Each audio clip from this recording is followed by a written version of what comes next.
Hello बच्चों, आज हम बात कर रहे हैं class 12th Hindi elective paper के बारे में। जैसा कि आप सबको पता है, आपका एग्ज़ाम जो है 20 फरवरी को होना डिसाइड हो चुका है। अब हमारे पास केवल 1 महीने का टाइम है। आई होप सिलेबस आपका अच्छे से कवर हो चुका होगा। अब केवल रिवीजन का टाइम है। आप मेरे साथ जुड़े रहिए। हम हर रोज़ एक वीडियो के माध्यम से अपने सिलेबस को अच्छे से रिवाइज़ करेंगे। कोई क्वेरी अगर आपकी बचती है तो वीडियो के एंड में आप मुझे कमेंट कर सकते हैं, मैं उसका जवाब ज़रूर दूँगी। तो चलिए शुरू करते हैं। हम हम एक-एक चैप्टर को उठाएँगे। एक-एक चैप्टर में लेखक का नाम और चैप्टर का नाम और उसकी भाषा हर चैप्टर में डिस्कस करेंगे, ताकि अगर कोई भाग इस पार्ट में से व्याख्या के लिए आता है तो भी आप उसको अच्छे से कर पाएँ, आपको उसकी भाषा की विशेषताएँ पता हों। तो चलिए सबसे पहले शुरू करते हैं। मुझे लगता है बड़ा इंटरेस्टिंग सा चैप्टर है, लघु कथाएँ। और लघु कथाओं में भी पहला चैप्टर मैंने उठाया है शेर। तो चलिए देखते हैं मैंने किस तरीके के नोट्स बनाए हैं आप सबके लिए। चैप्टर का नाम हमारा है शेर। लेखक हैं असगर वजाहत। इस चैप्टर की भाषा में हम क्या लिख सकते हैं? गंभीर भाषा है, क्योंकि आसानी से समझ नहीं आती। शब्दों के छिपे हुए अर्थ निकलते हैं, वाक्यों के पूरे पूरे छिपे हुए अर्थ निकलते हैं। मुहावरों का बहुत अधिक प्रयोग है, मुहावरों वाली भाषा है। प्रतीकों का प्रयोग है और व्यंग्य वाली भाषा है। इन 4 मुख्य विशेषताओं में से 1 या 2 भी आपको याद रह जाएगी तो आपका काम चल जाएगा। आप विशेष में इनको प्रयोग कर सकते हैं। मुख्य बिंदु देखते हैं चैप्टर के हमारे क्या हैं। इसमें चैप्टर की समरी एक तरीके से मैंने डाली है। लेखक अपने राज्य की व्यवस्था से परेशान था। शुरू की 2 लाइनों में ही हमें पता लगता है कि लेखक जो है अपने राज्य की व्यवस्था से परेशान था, तो वो भागकर कहीं दूसरी जगह चला गया। जब वो दूसरे राज्य में गया तो वहां से बड़ा अच्छा-अच्छा सा लग रहा था, बड़ा उसको शांत माहौल दिखाई दे रहा था।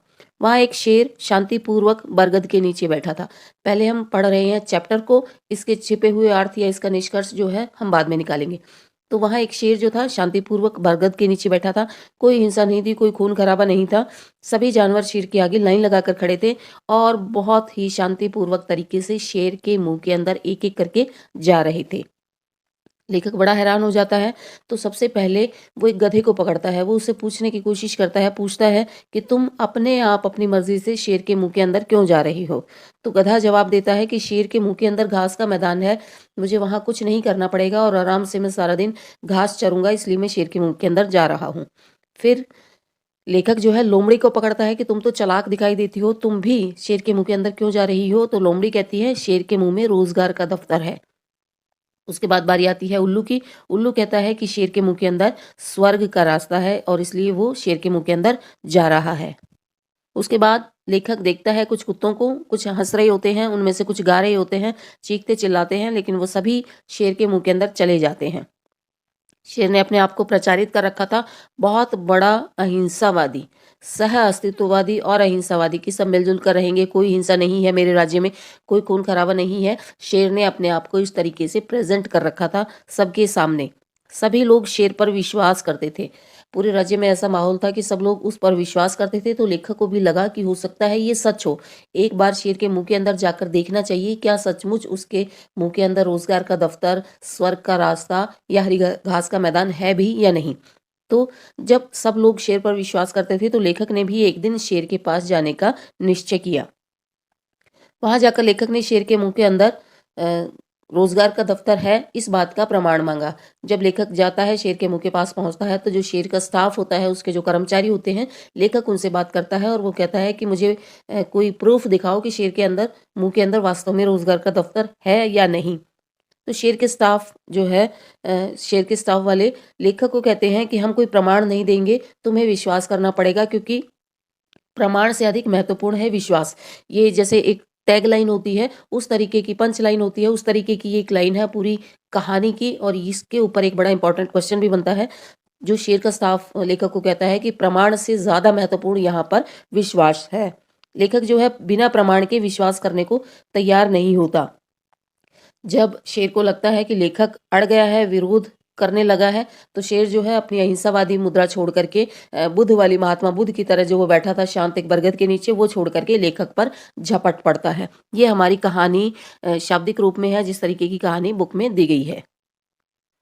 तो चलिए इस कहानी का अर्थ निकालते हैं हम। कैसे कैसे इसके अर्थ निकलेंगे?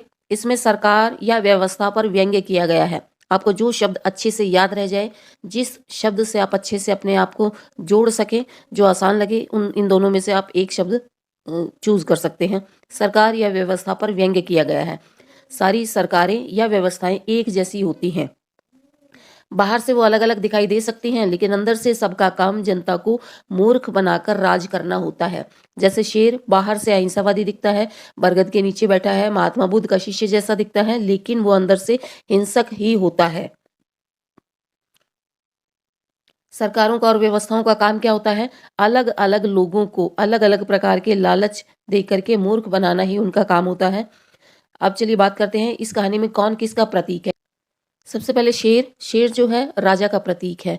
यानी किसी राज्य की बात करें या किसी देश की बात करें तो उसमें जो सबसे शक्तिशाली व्यक्ति है, जो सत्ता पर बैठा है, जो शासन कर रहा है, ये उसके बारे में है। शेर जो है राजा का प्रतीक है। गधा जो है आम जनता का प्रतीक है। गधे को क्या चाहिए? घास। इसी प्रकार आम जनता को क्या चाहिए? 2 समय का भोजन चाहिए पेट भरने के लिए। लोमड़ी किसका प्रतीक है? पढ़े लिखे लोगों का प्रतीक है, और पढ़े लिखे लोगों को क्या चाहिए? रोजगार चाहिए। उल्लू किसका प्रतीक है? उल्लू एक ऐसे व्यक्ति का प्रतीक है जो धर्म में अंधे हैं। कुत्ते किसका प्रतीक है? कुत्ते हम व्यवस्था के कर्मचारियों को कह सकते हैं या उसके अनुयायियों को कह सकते हैं। तो ये 4 तरीके के कैरेक्टर इसमें हैं और 5 तरीके के कैरेक्टर इसमें हैं, और पांचों जो है किसी न किसी बात को रिप्रेजेंट करते हैं, किसी न किसी चीज के ये प्रतीक बने हुए हैं। तो आपको ये याद रखने हैं कौन किसका प्रतीक है। उसके बाद लोग व्यवस्था से खुश नहीं हैं, लेकिन उसी में रहने को मजबूर हैं क्योंकि कोई और विकल्प उनके पास है नहीं। कुछ लोगों को कुछ लालच दे दिया जाता है। जिन लोगों को लालच नहीं दिया जाता वो लोग भी उसी व्यवस्था या उसी सरकार के अंतर्गत रहने को मजबूर हैं क्योंकि उनके पास कोई विकल्प नहीं होता। ऐसी व्यवस्था में केवल आंख मूंद कर विश्वास करने को कहा जाता है क्योंकि जो उन्होंने सही काम किए हैं उनका प्रमाण उनके पास नहीं होता। ऐसी व्यवस्था की एक खास बात ये होती है कि अगर कोई ऐसी व्यवस्था में विरोध करता है तो उसे कुचल दिया जाता है। एक कॉन्सेप्ट मैप मैंने आपके लिए बनाया है। कॉन्सेप्ट मैप से इस चैप्टर को याद रखना बड़ा आसान हो जाएगा। सबसे ऊपर हमने लिखा है व्यवस्था। व्यवस्था का हेड जो है हमारा शेर है। उसके बाद व्यवस्था में सबसे पहले नंबर पर आता है गधा। गधा गधे को आम आदमी का प्रतीक माना गया है या निम्न वर्ग का प्रतीक माना गया है। गधे को क्या चाहिए? हरी घास चाहिए। ठीक उसी प्रकार आम आदमी को भोजन चाहिए। तो शेर जो है गधे को कैसे मूर्ख बनाता है? घास के नाम पर। इसी प्रकार राजा जो है आम आदमी को कैसे मूर्ख बनाता है? भोजन के नाम पर। दूसरे नंबर पर हमारा आता है लोमड़ी। लोमड़ी जो है मध्यम वर्ग का प्रतीक है। मध्यम वर्ग या शिक्षित वर्ग, ऐसे लोग जो थोड़ा बहुत पढ़ लिख जाते हैं, ये उनका प्रतीक है। और ऐसे लोगों को क्या चाहिए? रोजगार चाहिए। शेर लोमड़ी को कैसे मूर्ख बनाता है? ये कहकर कि मेरे मुंह के अंदर रोजगार का दफ्तर है। ठीक उसी प्रकार किसी भी राज्य की सरकार या राजा मध्यम वर्ग को या शिक्षित वर्ग को कैसे बेवकूफ बनाते हैं? उनको रोजगार देने का झांसा दे करके, रोजगार का वादा करके। इस कहानी में तीसरे नंबर पर आता है उल्लू। उल्लू जो है धर्म में अंधे लोगों का प्रतीक है। उल्लू को लेखक ने धर्म में अंधे लोगों का प्रतीक बताया है। और उल्लू को क्या चाहिए? स्वर्ग चाहिए। ऐसे लोगों की क्या विशेषता होती है? ये दिमाग से नहीं सोचते, ये अपने दिल से सोचते हैं। तो ऐसे लोग कौन होते हैं और नेता उनको कैसे मूर्ख बनाते हैं? ये वो लोग हैं जिनके पास खाने पीने की कोई परेशानी नहीं है, ना इनको रोजगार की कोई समस्या है। अब ऐसे लोगों को राजनेता क्या लालच दे सकते हैं? कैसे उनको बरगला सकते हैं? कैसे उनको भड़का सकते हैं? ये वो लोग हैं जो अपने दिमाग का इस्तेमाल कम करते हैं और धर्म के मामले में दिल से ज्यादा सोचते हैं। ऐसे लोगों को राजनेता जो है धर्म के नाम पर मूर्ख बनाते हैं और धर्म के नाम पर लड़ाइयां करवाते हैं। व्यवस्था में चौथे नंबर पर आते हैं कुत्ते। इनको हम कर्मचारी वर्ग या सरकार के अनुयायियों का प्रतीक मान सकते हैं। कभी ये कुत्ते खुश हो जाते हैं और कभी दुखी हो जाते हैं। यानी कुछ कर्मचारी कभी खुश रहते हैं, कभी दुखी रहते हैं। उनको अगर कुछ थोड़ा सा मिल जाए, उनको कोई लाभ मिल जाए, उनको कोई लालच दे दिया जाए तो वो खुश रहते हैं, अन्यथा वो दुखी रहते हैं। लेकिन वो राजा को छोड़ते नहीं हैं क्योंकि उनके पास कोई विकल्प नहीं होता। राजा को छोड़कर दूसरी व्यवस्था में जाने का उनके पास विकल्प नहीं होता। इसी कॉन्सेप्ट मैप में ही मैंने इंपॉर्टेंट लाइनें लिख दी हैं, दोबारा से रिपीट कर लेते हैं। व्यवस्था का मजाक उड़ाया है इस चैप्टर में। सारी सरकारें एक जैसी हैं, सभी जनता को मूर्ख बनाती हैं, सभी जनता को लालच देती हैं। इनका मुख्य उद्देश्य केवल राज करना है। जब तक हम विरोध नहीं करते तब तक सब ठीक रहता है। जैसे ही विरोध किया जाता है उसको दबा दिया जाता है। सरकार के पास अपने कामों का कोई प्रमाण नहीं होता, इसलिए वो कामों का प्रमाण नहीं देते। प्रमाण इसलिए भी नहीं देते क्योंकि उन्होंने कुछ काम किए ही नहीं होते। वो केवल विश्वास दिलाते हैं कि हमारी बातों पर विश्वास करो। तो ये मैंने एक कॉन्सेप्ट मैप के रूप में आपके लिए मेन पॉइंट्स लिखे थे। इससे आपको चैप्टर को समझने में बहुत आसानी होगी। ये जो मेन लाइनें हैं इनको आप व्याख्या में, क्वेश्चन आंसर्स में कहीं भी यूज़ कर सकते हैं। तो चलिए जल्दी से इस चैप्टर के क्वेश्चन आंसर्स देखते हैं ताकि आपका चैप्टर कंप्लीट हो जाए। आज मैंने 4 क्वेश्चन आंसर्स लिए हैं जो कि आपके एनसीईआरटी में दिए हुए थे। आगे आने वाली वीडियोस में केवल मोस्ट इम्पोर्टेंट क्वेश्चंस को ही हम डिस्कस करेंगे जो कभी बोर्ड में आए हैं या जिनके आने की संभावना है। आज मैंने 4 उठा लिए क्योंकि 2 क्वेश्चन तो बड़े आसान से थे, तो थोड़ा रिवीजन के पर्पज से। पहला प्रश्न है आपकी एनसीईआरटी में है कि लोमड़ी शेर के मुंह में अपनी इच्छा से क्यों जा रही थी। मैंने इसको रिप्लेस कर दिया कि जानवर शेर के मुंह में अपनी इच्छा से क्यों जा रहे थे। तीनों प्रकार के जानवरों का आपका पता होना चाहिए कि वो क्यों जा रहे थे शेर के मुंह के अंदर। आंसर लिखते हैं, शुरुआत करते हैं थोड़ी भूमिका बना करके। शेर ने विभिन्न जानवरों को विभिन्न प्रकार के लालच दे रखे थे। गधा जो है शेर के मुंह में हरी घास खाने जा रहा था, लोमड़ी जो है रोजगार की तलाश में जा रही थी और उल्लू जो है स्वर्ग की तलाश में शेर के मुंह में जा रहा था। अब चलिए दूसरा क्वेश्चन देखते हैं। कहानी में लेखक ने शेर को किस बात का प्रतीक बताया है। शेर क्योंकि जंगल का राजा होता है, तो यहाँ अगर हम राज्य की बात करें तो राज्य का हेड, देश की बात करें तो देश का हेड, जिसके हाथ में मेन पावर है, ये उस व्यक्ति का प्रतीक है। तो शेर जो है राजा का प्रतीक है। गधा निम्न वर्ग का प्रतीक है, गधे को घास चाहिए, ऐसे ही निम्न वर्ग को भोजन चाहिए। लोमड़ी जो है थोड़ी चालाक होती है, तो लोमड़ी पढ़े लिखे लोगों का प्रतीक है, शिक्षित वर्ग का प्रतीक है और पढ़े लिखे लोगों को रोजगार चाहिए। उल्लू जो है धर्म में अंधे व्यक्ति का प्रतीक है और धर्म में अंधे व्यक्ति जो है उन्हें स्वर्ग चाहिए है। कुछ कुत्ते इस कहानी में आते हैं। कुत्ते हम कह सकते हैं इस सरकारी कर्मचारियों को या फिर सरकार के अनुयायियों को। ये इस चीज़ का प्रतीक है जिनकी मजबूरी है सरकार के साथ रहना क्योंकि उनके पास कोई विकल्प नहीं है।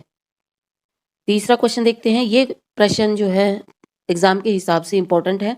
शेर के मुंह और रोजगार के दफ्तर के बीच क्या अंतर है। शेर का मुंह मौत का मुंह है, जबकि रोजगार के दफ्तर में व्यक्ति को रोजगार मिलने की आशा बनी रहती है। रोजगार के दफ्तर में व्यक्ति जो है रोजगार पाने के लिए जाता है, उसको उम्मीद रहती है कि कभी ना कभी उसको कोई रोजगार मिल जाएगा और रोजगार मिलने के बाद उसका जीवन जो है आसान हो जाएगा। रोजगार से व्यक्ति एक अच्छा जीवन जी सकता है, अपने परिवार को अच्छा जीवन दे सकता है, लेकिन व्यक्ति अगर शेर के मुंह के अंदर चला गया तो वो उसकी मृत्यु निश्चित है, वो कभी भी वापस नहीं आएगा। तो ये अंतर है शेर के मुंह और रोजगार के दफ्तर में। आखिरी क्वेश्चन जो इस चैप्टर का सबसे ज्यादा इंपॉर्टेंट प्रश्न है, प्रमाण से अधिक महत्वपूर्ण है विश्वास, कहानी के आधार पर बताइए। आंसर देखते हैं। कोई काम ठीक है या गलत है, इस काम का निर्णय हम प्रमाण देखकर करते हैं। यदि कोई हमें झूठ बोलकर बहकाने की कोशिश कर रहा है तो हम प्रमाण देख करके सच्चाई की जांच कर सकते हैं। इस कहानी में शेर के स्टाफ वाले जो हैं शेर के कामों का कोई प्रमाण नहीं देते, वो केवल विश्वास करने को कहते हैं। लेकिन लेखक जो है बिना प्रमाण के विश्वास नहीं करता, तो लेखक के विरोध को दबा दिया जाता है। इस कहानी में जैसा मैंने बताया एक टैगलाइन है कि प्रमाण से ज़्यादा महत्वपूर्ण विश्वास है। यानी जब हमारे पास कुछ दिखाने को नहीं होता, कुछ सही साबित करने को नहीं होता, तो हम ये उम्मीद करते हैं सामने वाले से कि बस वो हमारी बातों को सुन करके और मान ले, हमें कोई सबूत ना देना पड़े, क्योंकि अगर हमने काम किया ही नहीं है तो हम सबूत कहाँ से लाएंगे या कहाँ से पैदा करेंगे। तो ये पूरे जो सरकारें होती हैं उनका काम ऐसे ही चल रहा होता है। वो केवल खोखले वादे करती हैं और बार बार अपनी बातों से ही जनता को मूर्ख बनाए जाती हैं। इसलिए उनके पास अपने कामों के प्रमाण नहीं होते। वो सिर्फ बोल बोल कर, चिल्ला चिल्ला कर वो केवल लोगों को विश्वास दिलाती हैं कि हमने तुम्हारे लिए इतने सारे काम किए हैं। तो ये था आज का एक चैप्टर रिवीजन के पर्पज से। आई होप आपको ये चैप्टर अच्छे से समझ आ गया होगा। एमसीक्यू के लिए आप इस चैप्टर को एक बार थोरोली रीड कर सकते हैं अपनी बुक में से, कि कहीं कोई अगर फैक्ट छूट गया है तो वो भी आपका ना छूटे। बाकी अगर कोई भी कंफ्यूजन है, किसी भी पॉइंट पर आपको कोई दुविधा है, तो प्लीज़ मुझे कमेंट कीजिए, मैं आपको आंसर ज़रूर दूंगी। Thank you.